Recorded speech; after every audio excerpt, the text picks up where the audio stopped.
Dear God, I know I'm supposed to be thankful in all things, in all the seasons, through trials and tribulations, in good times and bad. But here I am in the middle of it, sad and overwhelmed. The world as I knew it is gone. People I love are suffering. The life I walked through is suddenly no more.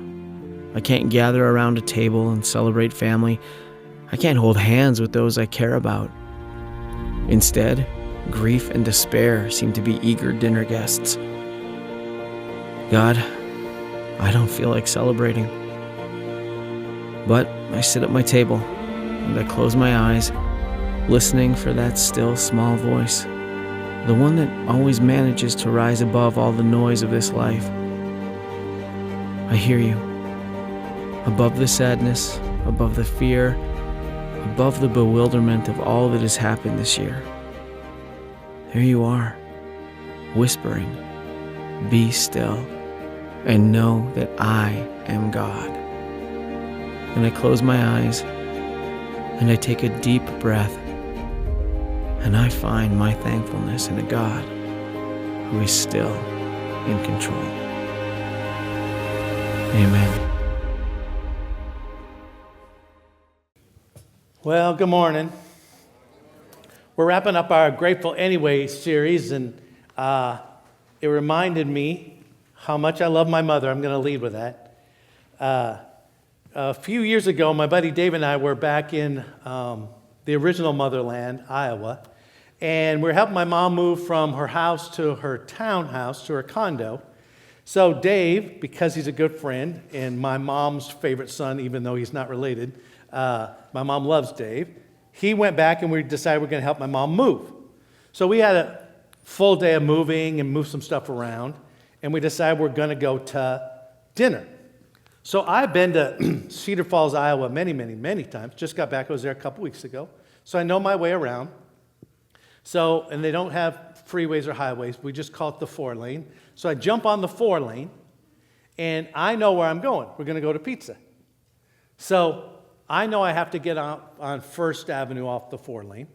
I'm driving, Mom's in the front, Dave's in the back. And I'm cruising along, and I go by Fifth Avenue, and my mom just starts in on me. "That's where you're supposed to turn. I told you to turn there. You're supposed to get off there. What? You never listen to me. Oh, you think you know it." She just let me have it, all right? You think, oh, that's me. That's just the way I was raised. We're all like that, all right? So she's, and I'm not saying a word. Because inward, I know I'm right? I'm supposed to get off on First. I just went past Fifth. She thinks it's First. Dave's in the back just giggling like a little schoolgirl. So finally, and she just let me have it. Panics, like, even if it was like, "Mom, we'll go down and U-turn and come back. Calm down." She just panics. And anyway, so then we get to First, and I get off, and she realizes, oh, this is the right street, right? So you would say, "Dear son, I apologize for my behavior. I overreacted when you passed Fifth. I thought it was First," not my mom. I get off and she says, "Oh," and Dave's laughing in the back, and she says, "Why did you guys let me get so upset?" "Mom, what are you saying?" "Why did you let me panic about the wrong street?" "Mom, that's your choice. We were going, I knew the destination. You ran into something that you thought was different, and you panicked." You ever panic? You ever lost your keys? And then first of all, you blame somebody else for losing your keys. Or this is worse, right? The remote, where's the remote? What are we going to do without the remote? I'm a hateful waiter. I hate waiting for anything, in line for anything. Like if I don't know why I do this. You're in a restaurant, you're waiting to be seated. And I'm like, I know they know I'm here. I know there's people in the kitchen making food to feed people who are seated. They'll eat the food, get up and leave, and they'll leave a seat, and then me and my family will sit down. But for some reason, there's an inside that, wait, this isn't going fast enough. What if all the people in the kitchen walk out and there's no food? I mean, there's this needless panic. And then we look around and we're like, why did you let me panic? Why did you let me overreact? Why'd you let me do that? Listen, we're coming to a conclusion of this Grateful Anyway series, and thank God there's a conclusion. We're going to move through it, and for wherever you're at in life, this is for you. I guarantee it. We started 5 weeks ago saying that grief is the pain that we feel when someone or something we love is gone. And just so we're on the same page, that feeling, that grief, that loss, real or imagined, right?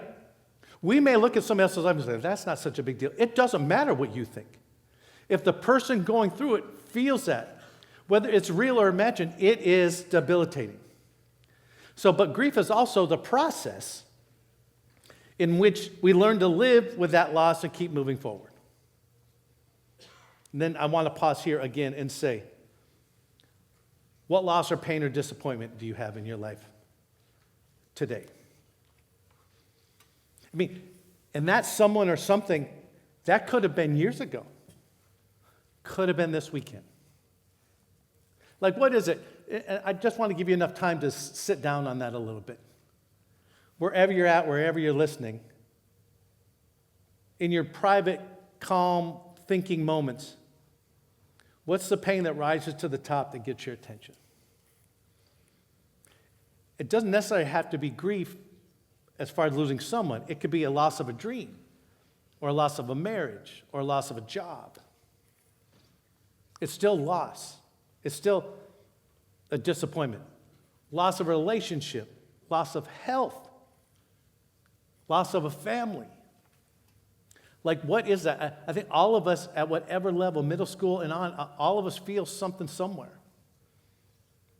Whether it's your 7th grade girlfriend breaking up with you, or you're losing a cross-country meet, or you weren't able to get to somebody's house for Thanksgiving dinner, or you can't pay this bill coming up at the end of the month, and you don't know what Christmas is going to, I mean, it all churns around somewhere. So I just want you, in the next 30 minutes, to kind of camp down on what is that thing for you that churns, and maybe it's really just tumultuous in your heart and soul right now, or maybe it's just a undercurrent.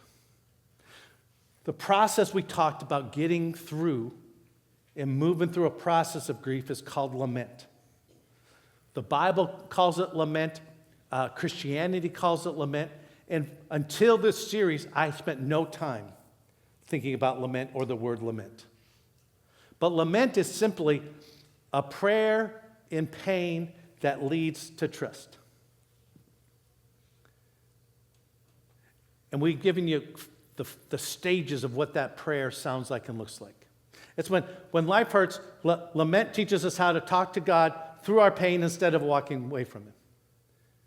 Because whether you've been a follower of Jesus long enough or not yet a follower of Jesus, there's so many times where when something bad happens, we're like, God, why, how, why do you let this happen?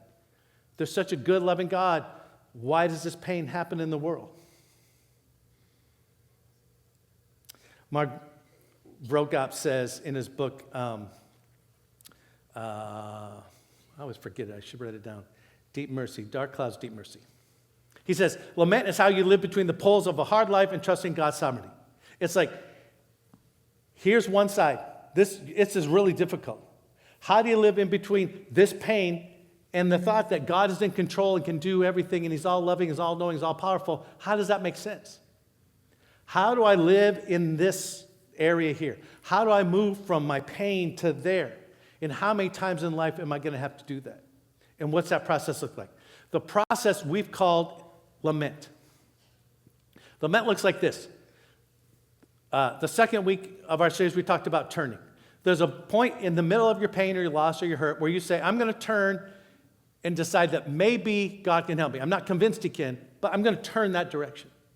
The second is complain, and Pastor Megan did a good job with this, where people just let out their thoughts and feelings, good and bad and ugly, about how they're feeling. That's all through the Bible, all the great leaders of Christianity. In the Psalms, there's 150 songs psalms in the Old Testament. A third of those are complaining, lamenting psalms. God, how could you do this to us? We haven't done anything wrong. Where are you, God? The complaining part's very important because to get that emotion, a lot of times within church and Christianity, those of us who are raised a long time, we're taught to just, God's will, let it go. You can't complain because that's not holy, right? Just accept that that's God's will for you and move on. And we just keep stuffing it down. The third step we talked about last week is ask. There's a point where you get it all out and you're complaining and you don't understand, and then you just ask for what you need. And that's difficult because we've been disciplined in the past. What if God doesn't answer the way we want? Today we're going to sit down on trust. And trust is when you choose to believe that God is still good. And the choose part is going to be really important. So for the last couple of weeks, I put this process of lament in kind of a timeline.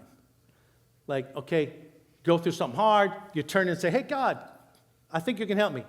And then you're like, God, I hate this. I can't believe I'm going through this. I wish you could get even with my enemies. And then you get to a point where like, help. And then you get to a point of trusting and think, okay, I can see the value of what I've been through. And I've learned a lot as I look back.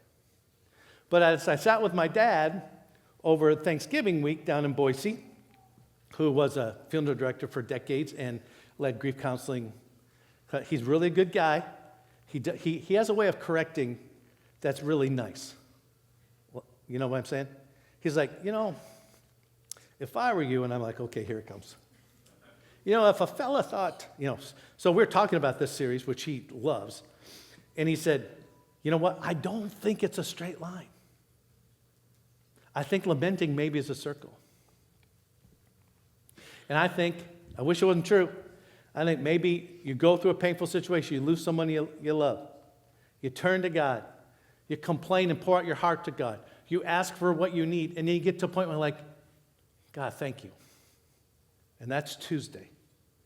And you wake up Wednesday morning and you're like, God, why is this going on? Where are you? And you're back to complaining. I don't know if it's a straight line. But I know that without the trust, get this now, without the trust, as you grieve, as you go through pain, as you live, as you lament, without the trust, everything else is just spinning our wheels. Because trust is the destination of lament. That's where we hope to get to. That's where we set our GPS in our pain and say, God, please take me to that place over there. And even though there's traffic and there's tolls to pay and there's all the kind of stuff and it gets in the way, sometimes it's not a direct line. But when King David, one of the greatest lament songs in the Old Testament, when King David says, how long, O Lord, will you forget me forever? How long will you hide your face from me? David and God were buddies. God refers to David as a man after his own heart, like, this is my guy. And David was flawed and messed up and went through enormously painful things in his life. And David says, sits down to write a song. He's like, where are you? Is this going to go on forever? It seems like this is never going to end. And he gets to the end of that same song and he says, but I have trusted in your mercy. My heart shall rejoice in your salvation. That's the full circle of lament. The circumstances haven't changed as David wrote the song. David did. The psalmist, the songwriter changed. I can't help you change your circumstances. If you're being mistreated by people you care about, I can't change that. If you're mistreating people, if you've gone through such a painful loss, you can't even talk about it. Or when you do, you just get overwhelmed. If you're in the middle of something and you don't know what direction it's going to go and you're a little panicked and say, I can't change your circumstances. But lament helps us as we walk through that to gain and benefit from the circumstances that we're in. Trust is not something you decide once and for all and then as you're walking through pain. It happens over and over and over again. We got to learn to enter into lament over and over and over so that we keep leading us to trust. So, you can make a decision in the middle of your pain. You can make a decision today. I'm going to decide to trust. I don't feel like trusting. I can decide to trust. I feel horrible. I can't even wake up in the morning without immediately feeling miserable. I can still choose to trust. I can decide to trust. And if you hear me say, eliminate your emotions, quit feeling, get over that, that's not what I'm saying. In the middle of your pain, there's a point where you can choose to make a decision that God's still God. The place we see this the most is the book of Lamentations. I bet you haven't read it. It's not a fun one. Lamentations is, in fact, I have avoided the book my entire life. It's a horribly depressing book because it's a horribly depressing time. I'm going to give you a whole 15 weeks of seminary class in 30 seconds, all right? You can pay me as you walk out the door. Here we go. Way back, God shows up and says to Abraham, hey, Abraham, I'm going to make a great nation out of you. Abraham says, I don't believe it because I'm old. And he said, watch this. And Isaac is born. Out of Isaac's generate Abraham down to Isaac. Bam, we come to, and then you get to Moses and all that fun stuff, and let my people go stuff and everything. Then God's people established, and then God's people come and say, we want a king. And God said, I'm your king. No, we want a real king like everybody else. So God gives them a king. And the Jewish people, the nation of Israel, rule the world with all kinds of power and glory. With Saul and David and King Solomon. I mean, they were it. Everything was going great. Then Solomon dies. And his two kids get into a fist fight of who's going to be in charge. Rehoboam and Jeroboam. And the kingdom splits. Right here, pause. You're like, Kyle, you're making this up. No, this is all history stuff. All right? This is just what happened. So then the nation of Israel splits into two kingdoms. There's Judah in the south, and there's Israel in the north. Now, it's set up as two different kingdoms. God comes along and says to both kingdoms, you better turn back around. You are running away from me as your leader. You're running into all kinds of sin and foreign stuff. You're going to get yourself in trouble. You think you're running to find all the good stuff. You are really running into trouble and pain. Turn around, turn around, turn around, and they don't. And in Israel, the northern kingdom, in 1722, the Assyrians come in and they wipe out. They wipe out the northern kingdom. And they take a bunch of people captive, and then they just leave it desolated. But if you want to see desolation, in 586, the Babylonians, for 18 months, attacked Jerusalem, attacked Jerusalem, attacked Jerusalem. And all through this thing, God kept saying, you better turn around, you better turn around.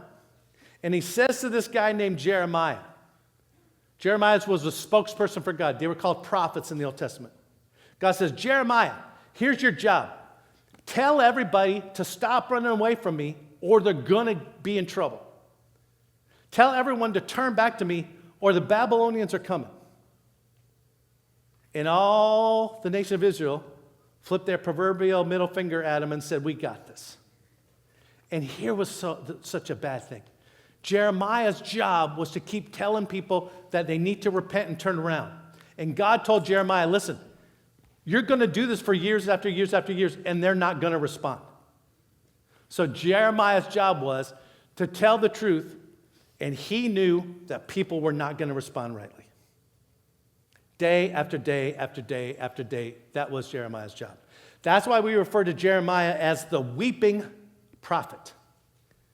He never had any good news because he kept giving the message and no one responded. During this whole crisis, Jeremiah keeps track of it in the book of Lamentations. And the book of I dare you to read it. Middle schools, if you go on a first date, read the Lamentations with your date. That's really fun. It's just so depressing because people are in pain. the 18 months of Babylon, they destroyed everything. Not just the city and where people's houses. They destroyed the temple, where God's house was, where God, back in the Old Testament, where God lived. It was desolation. And Jeremiah wrote during it. It was a painful expression of deep grief and suffering every day as he wrote in his journal, not knowing he was writing the Bible, but writing down what was happening like God told him to. This is just one example. He says in Lamentations 3, God has walled me in so I cannot escape. He has weighed me down with chains. Even when I call out or cry for help, he shuts out my prayer. This isn't, God help, I'm going through a bad day. This is, God is doing the painful thing to me. Desperate. And trust in the middle of this for Jeremiah, trust in the middle of your pain is not a feeling, it's a decision, it's a choice that you make. And you know this. Sometimes we just don't apply it to difficult, painful stuff in our life. That feelings fluctuate, but faith is grounded in truth. Like, our feelings are up and down. Someone looks at us funny. I was at my office today, all excited for the day.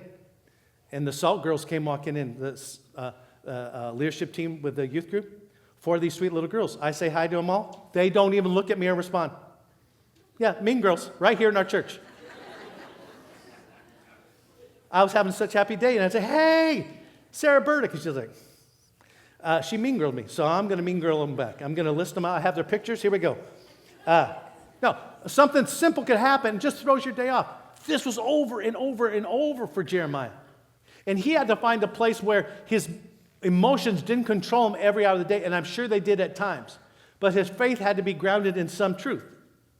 And this is a moment, listen, this is a moment for Jeremiah. This is a moment for you. This is a moment for David. Any person who follows God and is going through a difficult time, there's this moment where something like this gets said or prayed. And Jeremiah says, my soul is downcast within me. Yet, this I call to mind. And therefore, I have hope. You can't get to the end of your painful journey road to the city of trust without a yet, without a however. There's a moment you say, man, I'm in pain. And it hurts like heck, and I don't know where it's going. Yet,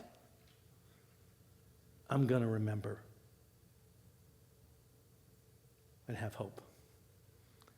Mike Rogoff says, trust is believing what you know to be true, even though the facts of suffering might call that belief into question. That's hard. But I know we're not all in the same place, but some of you are in the middle of pain, sitting in Brewster, Chelan, online. I know. And that right there, you're like, okay, preacher boy, move on. I get it.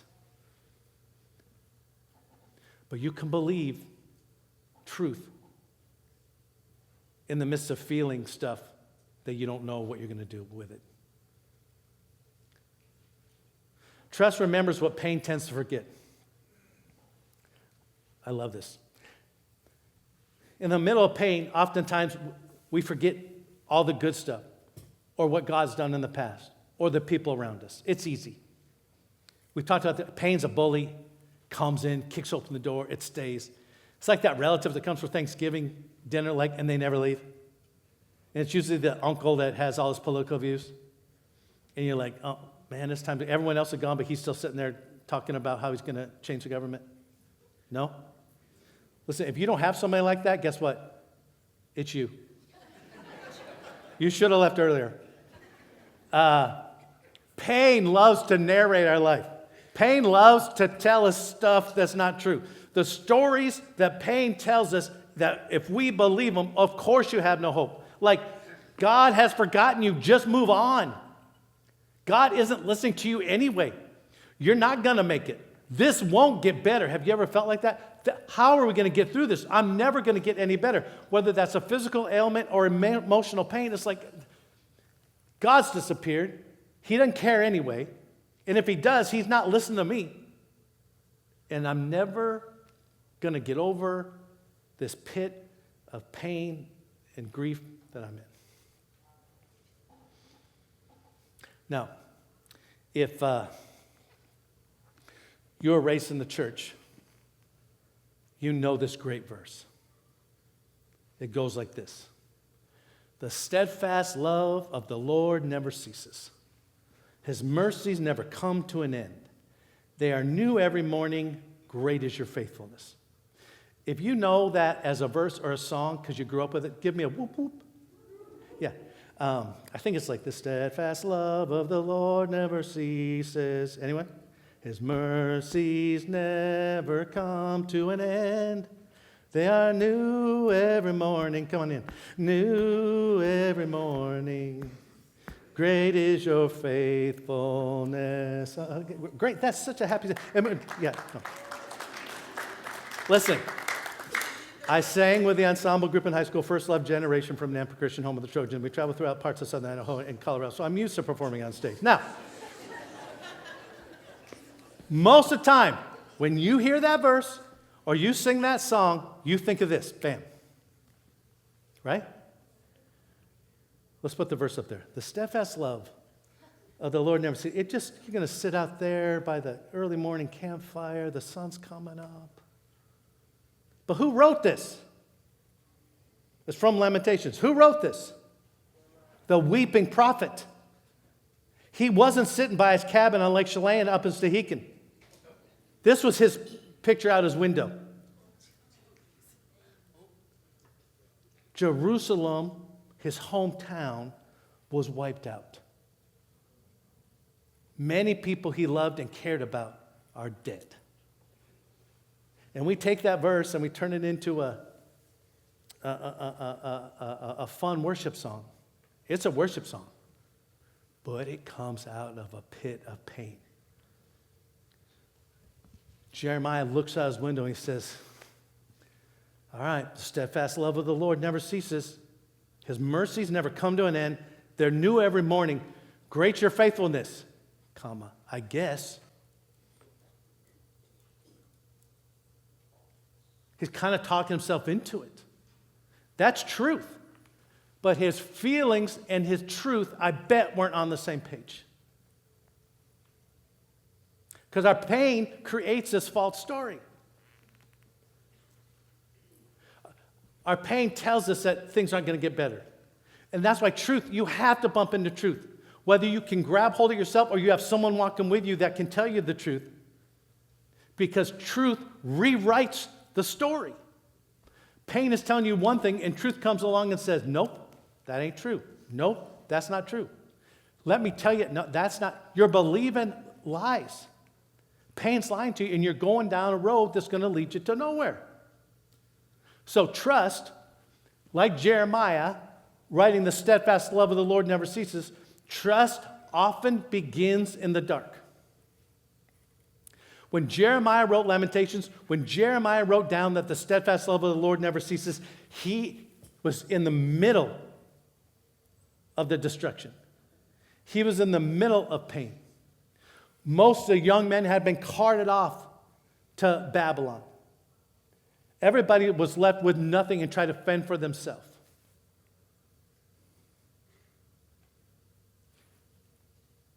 Trust happens not when your pain ends, but when you choose to trust in the middle of your pain. That's why Jeremiah says, my soul is downcast within me, yet. As I hear the wailing of the people, and I see the Babylonian army coming over the wall, yet I will call this to mind, and therefore I'm going to have hope. Trust always starts with a yet. Where are you? In your journey, in your pain journey, in your lament journey, from turning to complaining to asking to trusting, where are you? What day will yet come for you? Is it today? Yet I will trust you. Yet, God, you are faithful. Yet, your love hasn't quit. Yet, I will hope again. And all those yets are spoken in the middle of tears. All those yets are spoken when you're still in the middle of loss. And you know it's not coming back around your way. The person's not coming back. Your marriage isn't coming back. Your friend's not coming back. Yet is a choice in the middle of your pain. And trust waits with expectation. Yet I will trust God. And I don't feel it now. I don't see where this is taking me, but I'm going to wait. Because if you're old, you've seen God work in the past. I can stop and say, wait a minute. I don't like where I'm at, but God's always come through. Jeremiah says to anyone who's listening as he writes down his painful thoughts as a weeping prophet, it is good to wait quietly for the salvation of the Lord. It's coming. Yet, we're going to see the salvation of the Lord. It's coming. Yet, God's not going to waste this pain that I'm in the middle of. Yet, God always takes junk and makes good out of it. I don't see it, I don't feel it, but yet, today, this moment, I'm going to choose to trust that there's hope in my future. Because while we wait, and I hate waiting, God's silence in the waiting does not mean stillness. Me on the list at the restaurant, sitting and waiting with other people in front of me. And have you ever done this? You're waiting, you get in there, put your name in, you're waiting. Someone comes in after you put their name in, and they call their name first. Ahead of you, I'm like, no, I was here before them. I get so, maybe that's just me. That's just at McDonald's. You're waiting at a restaurant. Because you're waiting doesn't mean the cooks and the servers aren't doing their job to find you a seat. God is at work. We say this all the time. God is at work. His stillness, his silence doesn't mean he's still. Silence doesn't mean he's not active.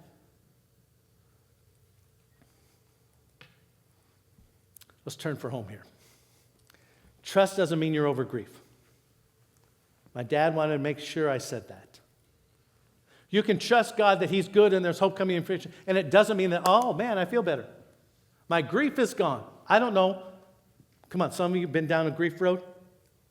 That grief's never going to be gone. Right? Grief is love with no place to go. Lament is love that has a target where you can express it. Trust means sadness has a place to go. That's it. Remember, I started the series this year with us. If not, I'll catch you up. But after my brother died, my nephew, it was my daughter, suggested I listen to All There Is podcast, Anderson Cooper. A few years ago, long story, Anderson Cooper's mom died, and as he was cleaning out her apartment, he discovered that he was paralyzed with grief. It wasn't just his mom who died in late age, but grieving the loss of his dad who died when he was about 10, his brother who died by suicide when they were in their 20s, and all of it because he had avoided it came just crushing down on him. So he decided to do something about it, and he started interviewing therapists and stuff, and then celebrities and whoever would come on his podcast to talk about their grief. It's been so fantastic for me. I'm caught up. They just started a new season. It's very good to hear other people. And I was talking to someone right before the service. One of the best things it does is to say, Kyle, you're not alone. Anderson Cooper's grieving. Those people are grieving. That person's grieving. When you know that we're all in this together, it just doesn't make the grief go away, but it makes it a little bit less when you share it with other people. So I told about his interview with Stephen Colbert, which was a little shattering. Stephen Colbert, when he was about 10, his dad and his 2 older brothers were killed in a plane accident. So Colbert was on the show, and Anderson Cooper was interviewing him, and Anderson Cooper's, they were talking about grief, and Colbert says, "What punishments of God are not gifts?" He was quoting like J.R. Tolkien or something like that. He's like, even if you go through painful stuff that God put in your life, it still can be a gift.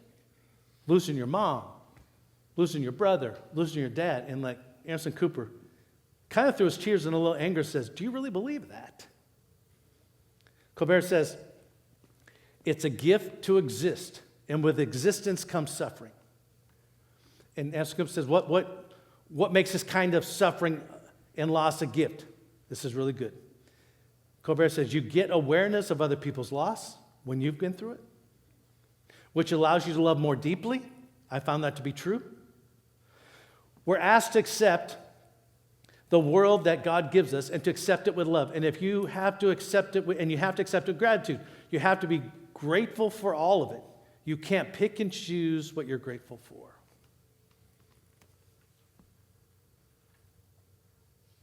Like there is a moment.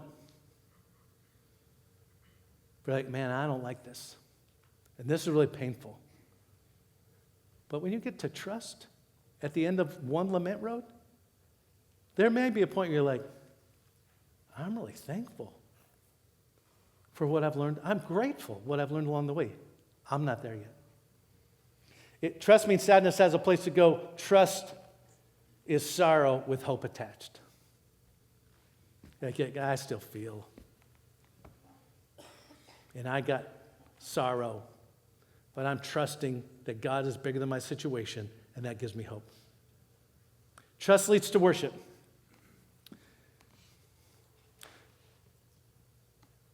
At the end of a lament road and during it, there's these laments along the way where we cry out to God.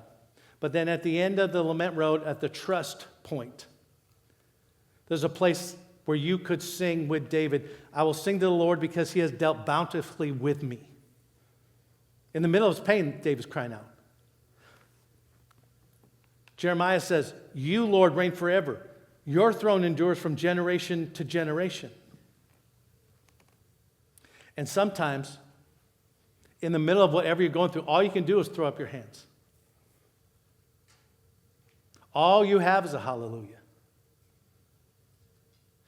You have nothing else fit for a king to share except, "I know you're still God. I know you're still good." And I don't feel those things. But I know that's true. And that's what worship looks like. That you raise your hands, you let God know his goodness and greatness, even in the middle of your pain. Listen, if you're here today and you're like, "I'm not there." If you can't sing, just whisper. Maybe you can't throw your hands up. Maybe you can't belt out a tune like Allie. Maybe just as you sit here, wherever you are, you can just say, "God, I trust you." And that may be a lot for you. I have 3 quick next steps for you. They're found on the blue card, and we'd love for you to fill out your prayer request and comments on the blue card. Let me give you 3 quick things. I would love for you to grab one of them and apply them. Number 1, look back. You got to remember God's faithfulness. And I think you're all old enough, even middle schoolers, I think you're old enough. Look back like, God was good back then. That was a good time. God came through then. I'm sure he can come through another time.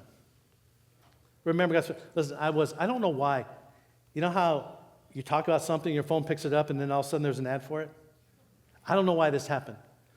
But an Amy Grant song came to mind. I was in Boise, where I grew up, and fell in love with Amy Grant at a young age. And maybe I was practicing my Christian, Napa Christian Home of the Trojan pickup lines. The greatest pickup line when you meet as a Christian guy, when you meet a Christian girl, you say, "Hey, you have the soul of Mother Teresa and the body of Amy Grant." You don't want to get those mixed up, though. Just let me.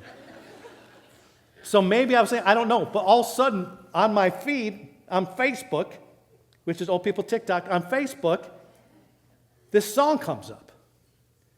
And Rich Mullins wrote it for Amy Grant. And as soon as I'm reading the story about it, I just get overcome with emotion. Because Rich Mullins wrote for Amy Grant, you can thank the Father for the things that he has done and thank him for the things he's yet to do. If you find a love that's tender, if you find someone who's true, then thank the Lord. Because he's been doubly good to you, to me. Listen, I don't have to look very far back because my wife is right next to me. As horrible as she is, and you know from the stories I've told you, God has been doubly good to me. You throw in a couple daughters, it's more than I ever deserve. I would encourage you, you don't have to look too far back. Just look around. God's a good God in the midst of bad stuff. To look forward. Trust God through your tears. Talk through your tears. When you talk to others, when you talk to God, go ahead. He can handle it. Through your pain, through your tears, from your angst, from your anger. Like, you want there to be better down the road. This isn't a good day, but you can look forward because God is bigger than your situation. And even if you have to say that and let the emotion catch up, that you state the truth and let the emotion catch up, that's okay.